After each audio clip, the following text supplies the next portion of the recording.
Hey, I got a quick update on Dahnia's Rudolph's Red Nose. A lot of people have been asking me, how does she make that lemongrass syrup? The next thing is a ginger and lemongrass syrup that I made.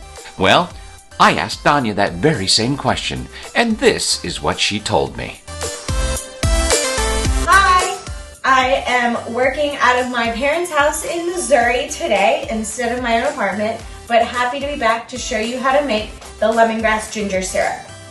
Exploring our ingredients, we have a little bit of ginger, some fresh lemongrass, sugar, and water. So the first thing that we're going to do is take our ginger. Now the easiest way to peel ginger is with a spoon. So we're just going to take the skin off gently. Just going to roughly chop it up into pieces about that size, half an inch thick or so. And I'm putting them into where you're using a magic bullet, but you can use a blender or a food processor, anything that's going to be able to chop up the ginger quickly into small pieces. Now that you've chopped up your ginger, you're going to just pour it into a small saucepan. Next, we take our lemongrass. The first thing we're going to do, if you can see, this is a little bit hardened on the outside. So we're going to tear off those pieces. You want it to be kind of whitish or light green all around. Next, we're going to take the back of our knife and hit the lemongrass to start breaking up the fibers so you can release the liquid.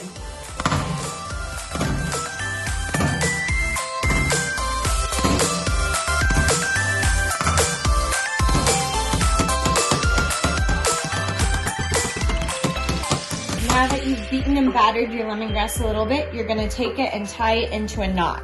This further helps break down those fibers and get all of that nice lemongrass flavor. You're going to add that into your pot. Add equal parts of sugar and water. Now that all of your ingredients are in your saucepan, you're just going to take it over to the stove and bring it up to a boil. Stir it gently, just to help make sure all the sugar dissolves. As soon as the sugar has dissolved, you can take the syrup off the heat. Now that the sugar has all dissolved, you're just going to turn the heat off and let your syrup cool, leaving the ginger and lemongrass inside the liquid. Now that the syrup has cooled, we're going to strain it. I have a glass jar and a tea strainer for this purpose, and I'm just going to gently pour the syrup through the strainer.